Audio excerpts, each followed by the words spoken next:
Good evening, students. Today, I will continue the chapter 5 of class 12 biology of CBSE board, that is the principle of inheritance and variation. And my today's topic is linkage. What is my today's topic? It is linkage. Now, the question is, what is linkage? It is the staying together of gene. It is the staying together of gene and their in block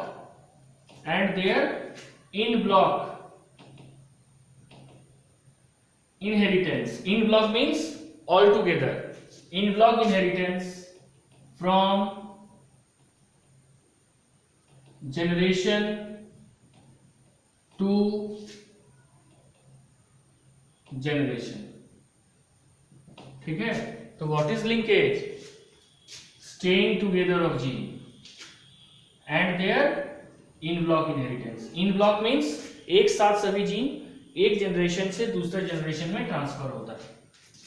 who first of all suggested it? किसने सबसे पहले इसके बारे में मैं बोला था?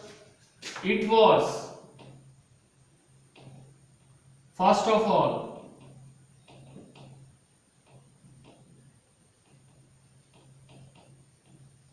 suggested by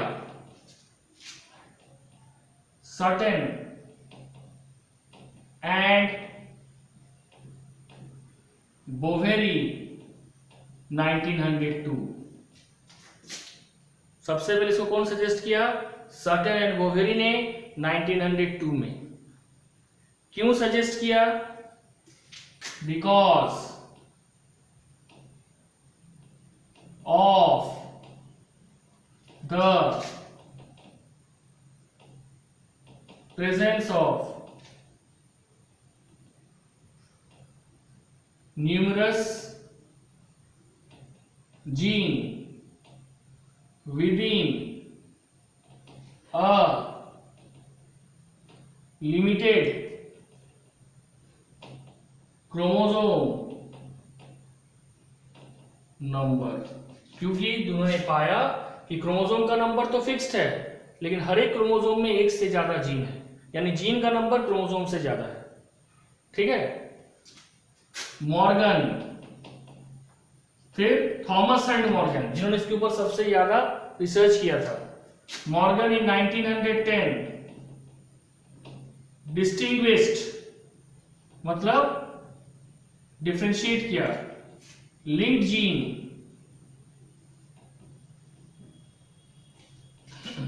and unlinked gene. linked gene and unlinked gene.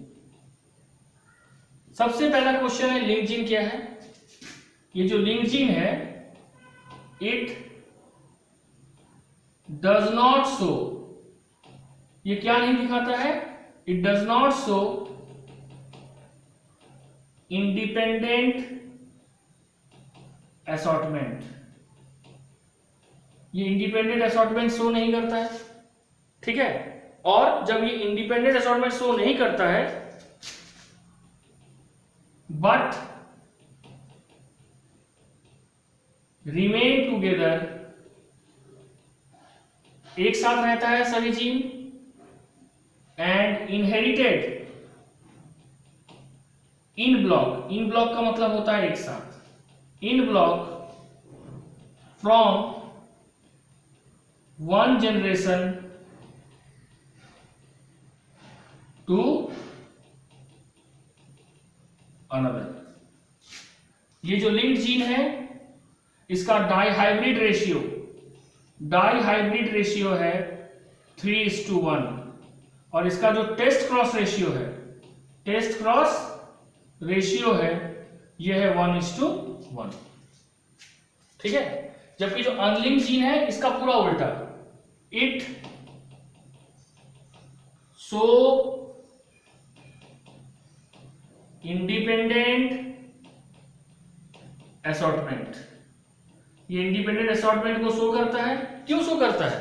क्योंकि यहाँ पे जो जीन है वो दो अलग अलग क्रोमोसोम में है। जब दो अलग अलग क्रोमोसोम में है तो ये इनहेरिटेड भी होगा अलग अलग, और इसलिए अनलिंक्ड जीन का जो डाइहाइब्रिड रेशियो है, डाइहाइब्रिड रेशियो है वो है 9:3:3:1, और जो टेस्ट क्रॉस रेशियो है, टेस्ट क्रॉस रेशियो है वो है 1:1:1:1।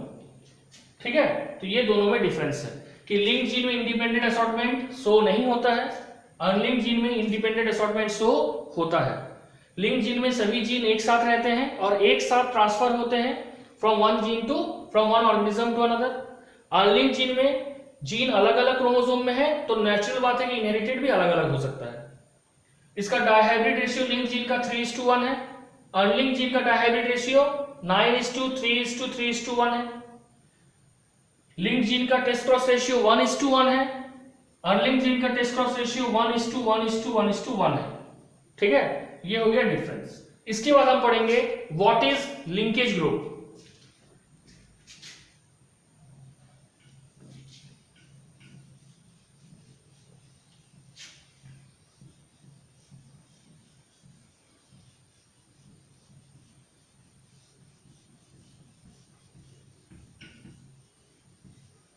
ठीक है, क्या पढ़ेंगे?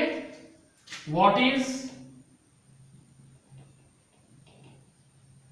Linkage group. लिंकेज ग्रुप क्या है? They are linkage group are group of linearly arrange gene. Linear मतलब एक सीध में, group of linearly arrange gene as are present over the same chromosome. ये सभी एक ही क्रोमोसोम में पाया जाएगा। These are group of linearly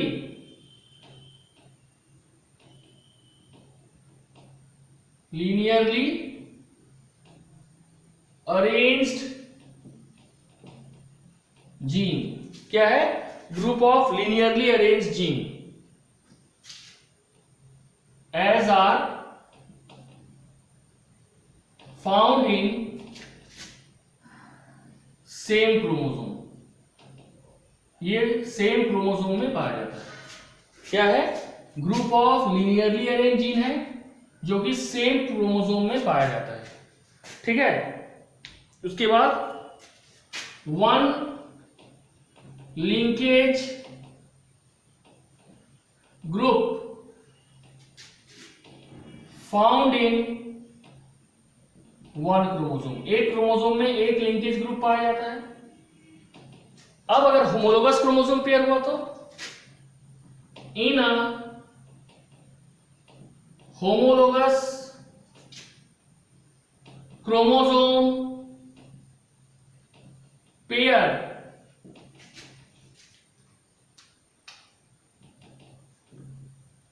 arrangement and number of chromosome, arrangement and number of chromosome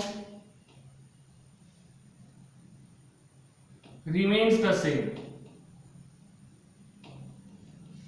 So they have same linkage group, इसलिए दोनों homologous chromosome का लिंकेज ग्रुप सेम होगा। और इसको क्या कहा जाता है? This is called limitation of linkage group. इसको क्या कहा जाता है? Limitation of linkage group. ठीक है, अब इसके बाद नेक्स्ट है कि लिंकेज ग्रुप एक ऑर्गेनिज्म में कितना होगा, है ना? Total number of total number of linkage group is equal to number of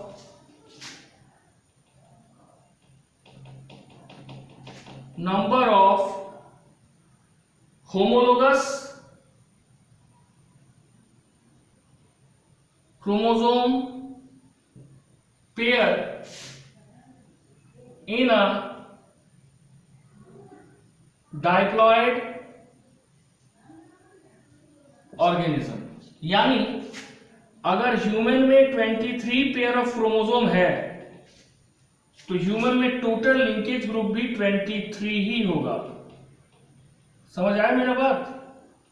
इसका मतलब ये हुआ कि total number of linkage group का हम कैसे पता करेंगे किसी ऑर्गेनिज्म में?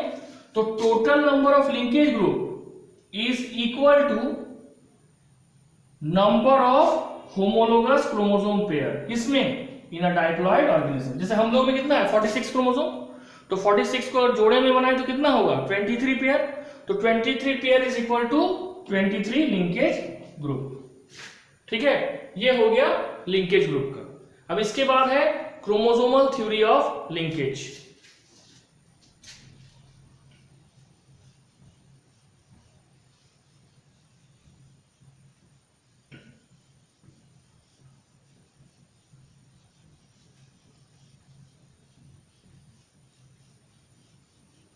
है नेक्स्ट टॉपिक होगा लिंकेज में क्रोमोसोमल थ्योरी ऑफ लिंकेज। ये जो क्रोमोसोमल थ्योरी ऑफ लिंकेज है इसको मॉर्गन एंड कैसल ने दिया है 1911 में। कौन दिया है? मॉर्गन और कैसल ने दिया है 1911 में। इसका एजम्पशन क्या किया था? पहला, all the gene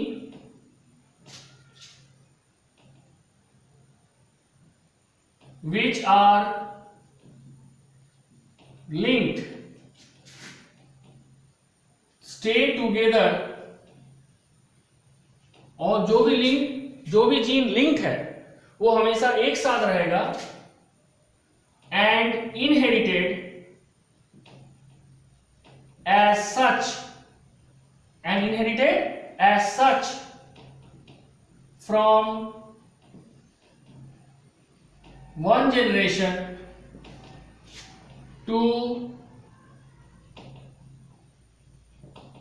another.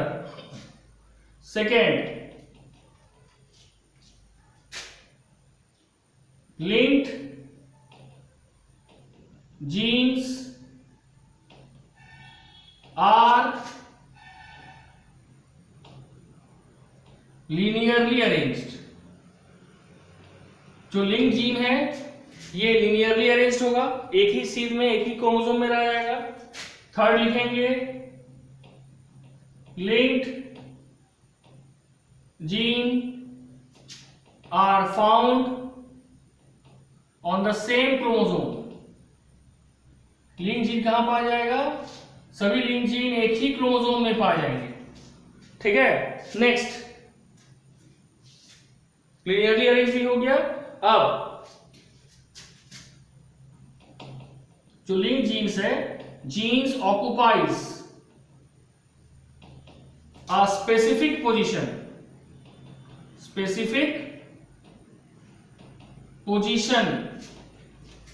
In the chromosome. ये क्रोमोसोम में एक स्पेसिफिक पोजीशन को ऑक्युपाई करेगा, है ना, तभी ना ये एक साथ जा पाएगा। उसके बाद क्या है? जीन्स, जो लिंक जीन होंगे, जीन्स टेंड टू मेंटेन, मतलब show the tendency to maintain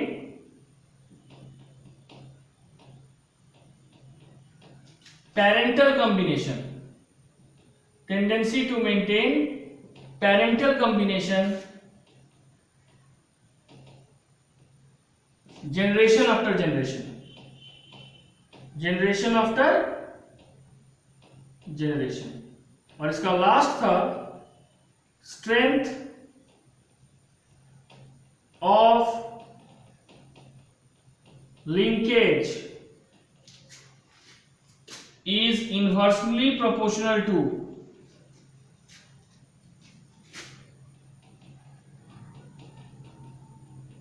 distance between two gene।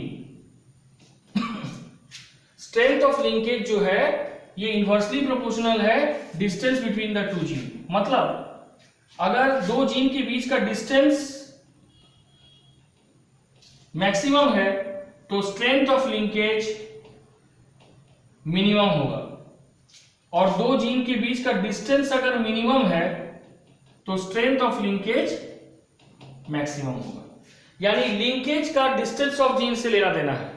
दो जीन के बीच का डिस्टेंस कम होगा तो लिंकेज का स्ट्रेंथ ज्यादा होगा, और दो जीन के बीच का दूरी कम होगा तो लिंकेज ज्यादा, और दोनों का दूरी ज्यादा तो लिंकेज कम। ये हो गया ये 5 कंक्लूजन या assumption chromosomal theory of linkage का। इसके बाद बताया गया arrangement of gene, that is arrangement of link gene.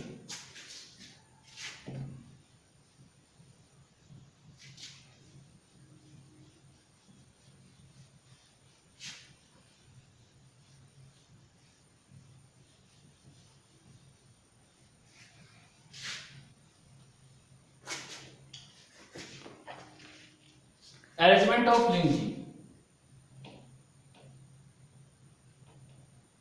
arrangement of linked gene, linked gene, linked gene जो है ये क्रोमोसोम में दो तरीके से अरेंज्ड होता है, ठीक है। एक है सिस अरेंजमेंट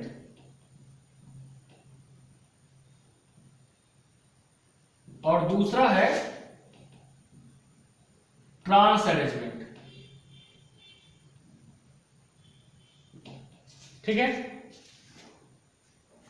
जो सिस अरेंजमेंट इसमें क्या होगा देखो, जैसे यहां भी एक पेयर ऑफ क्रोमोसोम है और यहां भी होमोलोगस पेयर ऑफ क्रोमोसोम है। तो जब एक होमोलोगस क्रोमोसोम पेयर में एक में दोनों डोमिनेंट जीन और उसमें दोनों का रिसेसिव जीन पाया जाएगा, दैट इज सिस अरेंजमेंट। लेकिन जब एक क्रोमोसोम में पहले वाले जीन का डोमिनेंट और दूसरे वाले जीन पेयर का रिसेसिव और फिर दूसरे वाले का डोमिनेंट और पहले वाले का रिसेसिव पाया जाएगा, तो ये हो गया trans arrangement.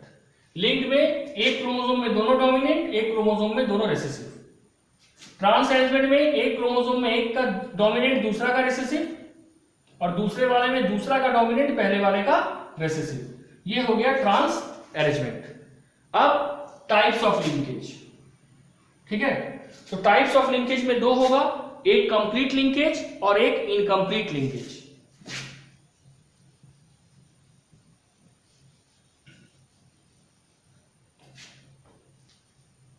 Types of linkage, types of linkage में पहला है complete linkage. Complete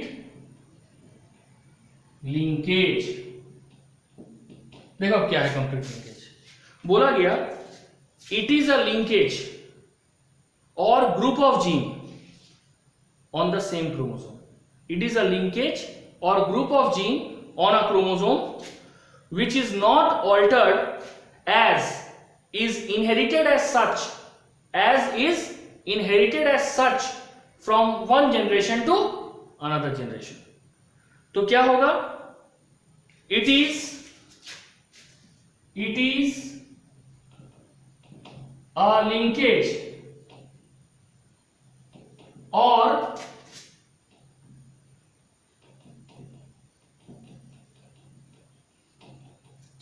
group of gene। It is a linkage or group of gene या grouping of gene on a chromosome। grouping of gene on a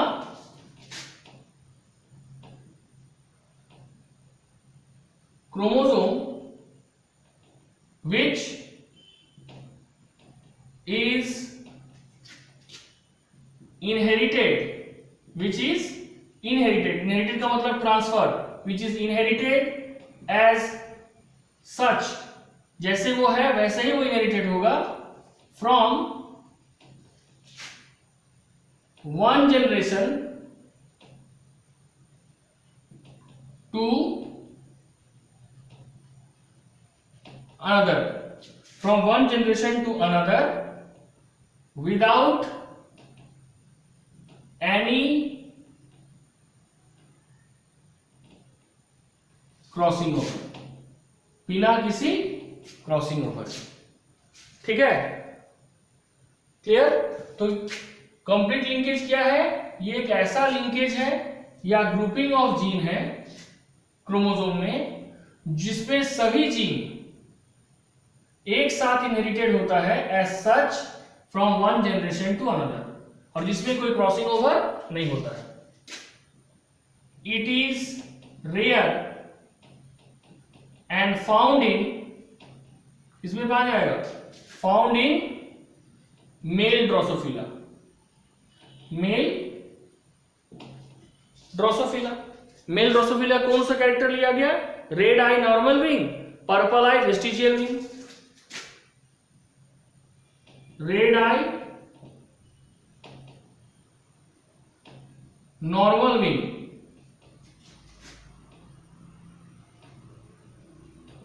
purple eye vestigial wing. Morgan ने दोनों का genotype क्या मांगा? इसका double P P, normal का double V, इसमें small P small V. अब दोनों का जीन गैमेट्स बनेगा, तो जैसे ही गैमेट्स बनेगा only single pair of gene assortment होगा, स्मॉल पी स्मॉल वी, दोनों का क्रॉस होगा, capital P small P capital V small V. ये हो गया F1 हाइब्रिड। ये जो F1 हाइब्रिड है इसमें डोमिनेंट कौन है? रेड आई नॉर्मल विंग, क्योंकि दोनों कैपिटल लेटर से है, तो रेड आई नॉर्मल विंग, ये हो गया F1। अब मॉर्गन ने क्या किया? इसका टेस्ट क्रॉस किया। टेस्ट क्रॉस क्या होता है?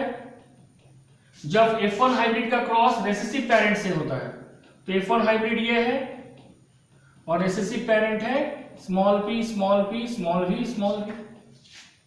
अब इसका दो जीनोटाइप निकाला मॉर्गन ने, capital P capital V small P small V, और इसका एक निकाला स्मॉल वी स्मॉल वी। ठीक है, अब इसका पॉइंट स्क्वायर निकाला गया,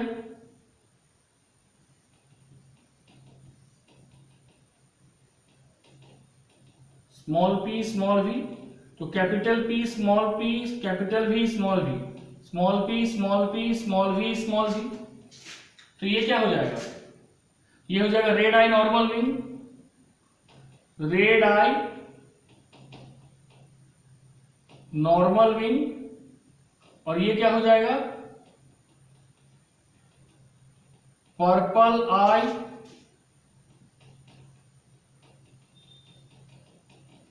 वेस्टिजियल विंग।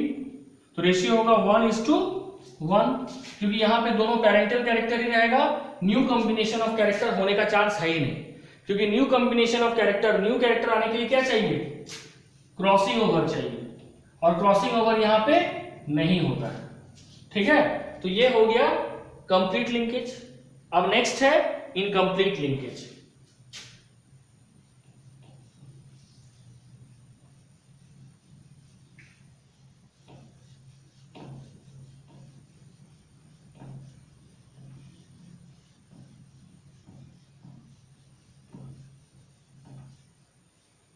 नेक्स्ट हम लोग क्या पढ़ेंगे? Incomplete linkage.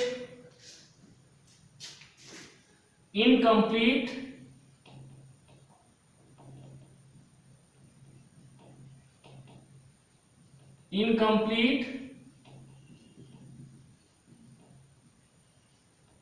Linkage. Incomplete linkage क्या होगा? It is a phenomenon of occasional crossover. Occasional मतलब जो कभी कभार होता है, जो हमेशा उसको ऑफेन बोलेंगे। It is a phenomenon of occasional crossing over between two homologous chromosomes. It is a phenomenon of, लिख देते हैं, it is a phenomenon of occasional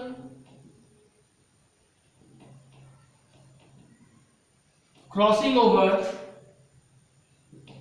between two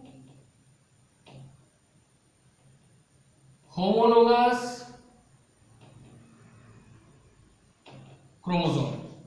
It is a phenomenon of occasional crossing over between two homologous chromosome so that one or more allele present in a linkage group are replaced by another allele, so that one or more allele present over linkage group, so that one or more allele present over linkage group are replaced by other allele. ठीक है, तो ये एक ऐसे phenomenon है जिसमें occasional crossing over होता है. किसमें होता है? Between two homologous chromosome. जिससे क्या होता है? ताकि एक या एक से ज्यादा एलील जो कि लिंकेज ग्रुप में पाया जाता है वो रिप्लेस्ड हो दूसरे एलील से. इसमें क्या होता है फिर रिजल्ट?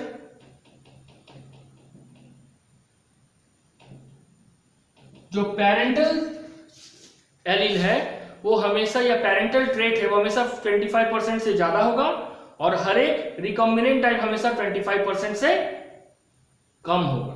ठीक है, तो क्या लिखेंगे? The parental type percentage is always greater than 25%, but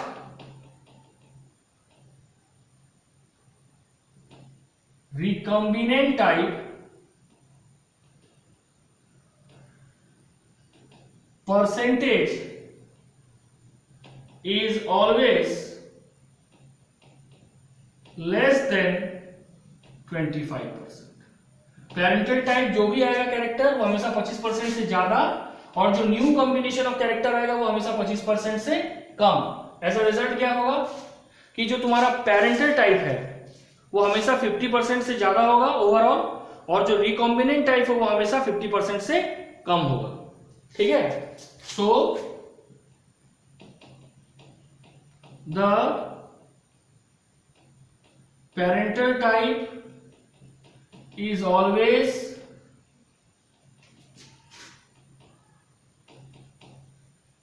more than 50%, and recombinant type less than 50%. ठीक है, अब देखो कैसे होगा. ठीक है, तो इनकम्प्लीट लिंकेज क्या है कि यहां पे हमेशा नहीं होता है. मान लो 20 जीन है, उसमें से 2 या 1 जीन के बीच का डिस्टेंस ज्यादा है, तो वहां पे ओकेजनल क्रॉसिंग ओवर होगा. और ओकेजनल क्रॉसिंग ओवर में क्या होता है कि जो लिंक्ड जीन है उसमें से 1 या 2 जीन को अदर जीन रिप्लेस कर देता है, और वो रिप्लेस करके जो नया जीन आता है वही नए कैरेक्टर का फॉर्मेशन करता है. जिसके कारण जो पेरेंटल टाइप है उसका परसेंटेज हमेशा 25% से ज्यादा होगा, और जो रिकॉम्बिनेंट टाइप है तो हर एक रिकॉम्बिनेंट टाइप का परसेंटेज हमेशा 25% से कम होगा. ठीक है, अब इसका भी सेम है, क्रॉसिंग वही करेंगे same. Red eye, normal wing, purple eye, vestigial wing. ठीक है, सेम जीनोटाइप लो, capital double P, capital double V, small P, small V. अब दोनों का जीनोटाइप क्या होगा? Capital P, capital V, small P, small V. दोनों को क्रॉस करो, capital P, small P, capital V, small V. ये हो गया F1 हाइब्रिड। अब इसका क्या होगा? क्योंकि पी और वी डोमिनेंट है तो red eye normal wing, normal wing. अब इसका टेस्ट क्रॉस करो, टेस्ट क्रॉस। टेस्ट क्रॉस क्या होगा? F1 हाइब्रिड का क्रॉस रिसेसिव पेरेंट से होगा, तो यहां पे कितना बनेगा? 4 genotype. Capital P, capital V, एक, कैपिटल पी, स्मॉल वी। ठीक है, तीसरा small P, capital V, small P, small V. और ये हो गया स्मॉल पी, स्मॉल वी। ठीक है, अब इसका रेशियो निकालो। पॉइंट स्क्वायर 1 2 3, ये हो गया मेल, ये फीमेल। पहले इधर वाला लिख लो, cap small P, small V, capital P, capital V, capital P, small V, small P, capital V, small P, small V. इसके साथ इसको मल्टीप्लाई करो, capital P, small P, capital V, small V. ठीक है, capital P, small P, small V, small V, small P, small P, capital V, small V, small P, small P, small V, small V. ठीक है, अब इसमें क्या होगा? क्या होगा? पी और वी दोनों है तो रेड आई नॉर्मल विंग, इसमें होगा रेड आई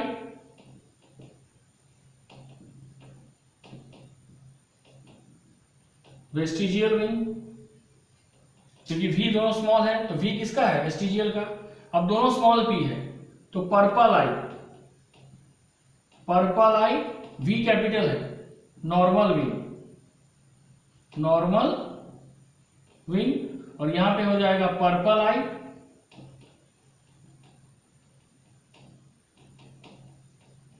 वेस्टिजियल विंग। ठीक है,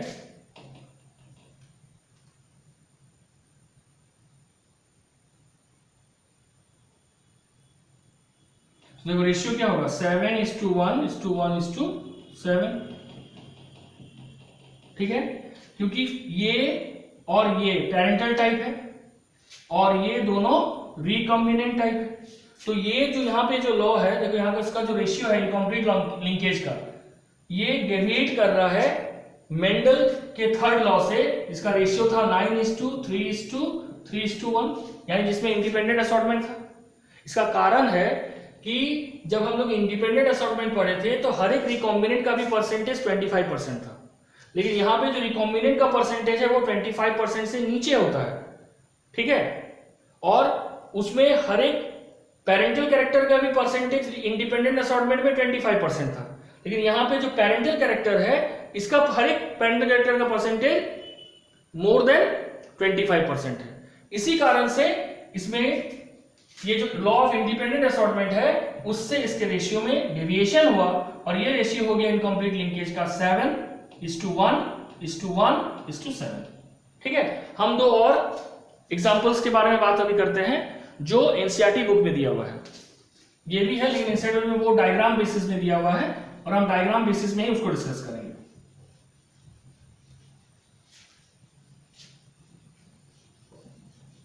ठीक है, नेक्स्ट दूसरा है ब्राउन बॉडी रेड आई। ठीक है, ब्राउन बॉडी रेड आई, ब्राउन बॉडी रेड आई, ये एक था, और उधर होगा येलो बॉडी व्हाइट आई, येलो बॉडी व्हाइट आई। ठीक है, इसका डायग्रामेटिकली कैसे किया गया है, y प्लस डब्ल्यू प्लस से, इस तरह से,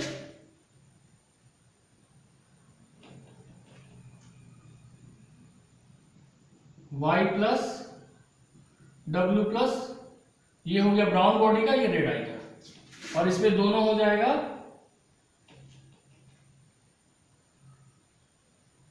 W M small W small M, यानी ब्राउन बॉडी रेड आई क्या है, डोमिनेंट, और येलो बॉडी व्हाइट आई क्या है, रिसेसिव। अब इसका F1 निकालो, तो F1 क्या है, y plus W plus small Y, sorry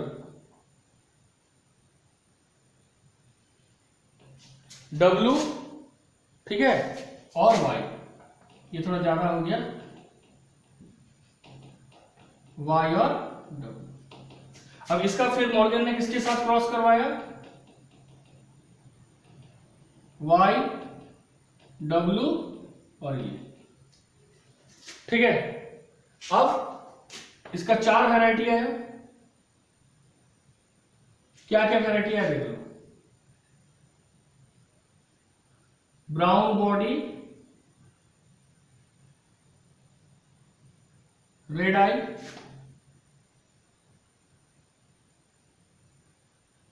brown body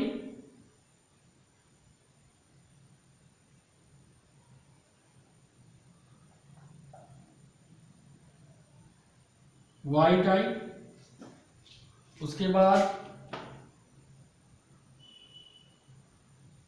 yellow body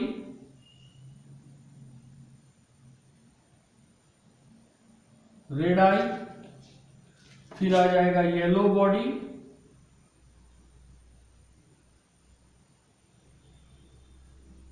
और व्हाइट आई। ठीक है, तो ये क्या आ गया, ब्राउन बॉडी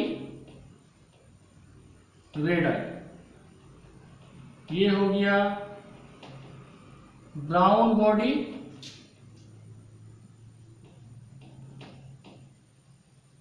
व्हाइट आई। अब यहां पे आ जाए yellow body, yellow body red eye, yellow body white eye. अब देखो, ये जो हम ब्लैक से मार्जिन कर रहे हैं, ये दोनों पेरेंटल कैरेक्टर है, ये दोनों कौन सा कैरेक्टर है, पेरेंटल कैरेक्टर, और ये जो दोनों है जिसको हम सर्कलिंग कर रहे हैं, ये दोनों रिकॉम्बिनेंट कैरेक्टर है। जब उन्होंने क्रॉस ओवर कंप्लीट किया तो ये दोनों का परसेंटेज था 1.3% और ये दोनों का परसेंटेज था 98.7%। किस केस में, जब ब्राउन बॉडी रेड आई का क्रॉस येलो बॉडी व्हाइट आई से हो। ये तो हो गया एक जो बुक पे भरा हुआ है। दूसरा क्या है, दूसरा है red eye normal wing, purple eye vestigial wing, या व्हाइट आई मिनिएचर विंग, ये भी था। सर ड्रोसोफिला में ही है, क्योंकि थॉमस एंड मॉर्गन का पूरा रिसर्च ड्रोसोफिला में है, जिसको हम लोग कॉमनली बोलते हैं फ्रूट फ्लाई। ठीक है, अब नेक्स्ट क्या होगा, red eye normal wing, red eye normal wing,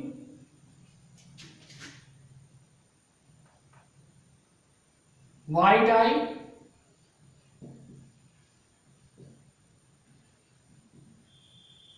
miniature wing, या वेस्टिजियल विंग होगा, मिनिएचर विंग, मिनिएचर विंग, ये एनसीईआरटी में है। ठीक है, इसमें भी रेड आई नॉर्मल विंग जो है इसको हम मानेंगे dominant, red eye normal wing,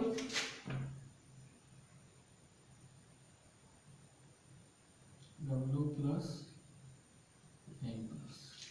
और यहाँ पे हो जाएगा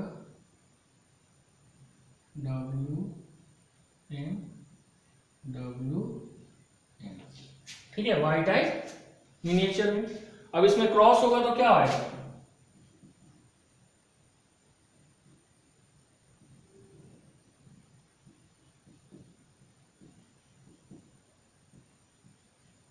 रेड आई नॉर्मल विंग आएगा, है ना, क्योंकि डोमिनेट अगर एक भी रहेगा तो वो अपने आप को एक्सप्रेस करेगा। अब इसका क्रॉस होगा,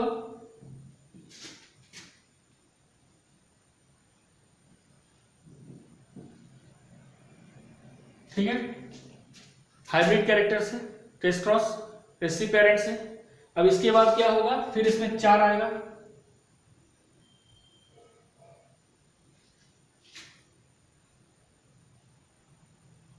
WM प्लस और ये एक, दूसरा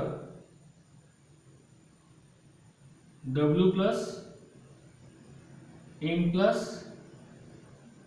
ठीक है, और ये स्मॉल w स्मॉल। तीसरा होगा W प्लस M प्लस और ये, और चौथा होगा W small m small w small. ये पहला वाला कैरेक्टर क्या होगा, red eye normal wing is two, ये क्या होगा, रेड आई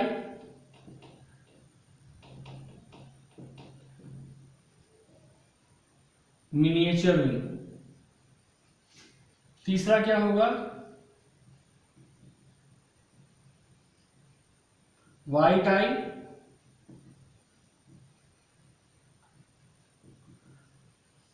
मिनिएचर विंग, और इधर हो जाएगा वाइट आई,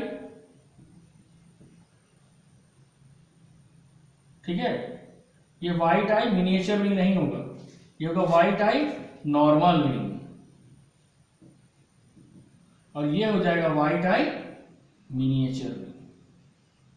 ठीक है, तो ये 4 कैरेक्टर आया, जिसमें से ये दोनों पेरेंटल कैरेक्टर है, और ये दोनों रेड आई मिनिएचर विंग और व्हाइट आई नॉर्मल विंग क्या है, न्यू कॉम्बिनेशन ऑफ कैरेक्टर जो कि ओकेजनल क्रॉसिंग ओवर से कंप्लीट हो रहा है।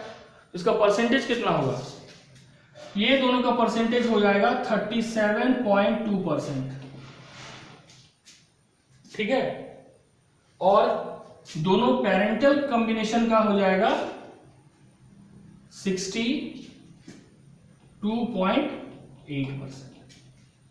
देखो ये दोनों पेरेंटल कॉम्बिनेशन का परसेंटेज तो बड़ा, लेकिन still the parental combination is more than 50% and the recombinant is less than 50%, that is still maintain. यानी अभी भी यहां पे रेशियो है 7:1:1:7 and that deviates from the normal Mendelian ratio, that is third law of independent assortment, that is 9:3:3:1।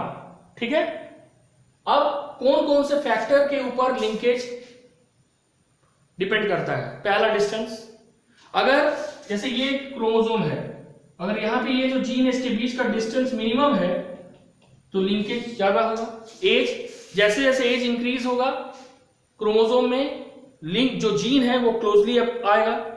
Third, temperature, जैसे जैसे temperature rise करेगा linkage का फ्रीक्वेंसी घटेगा।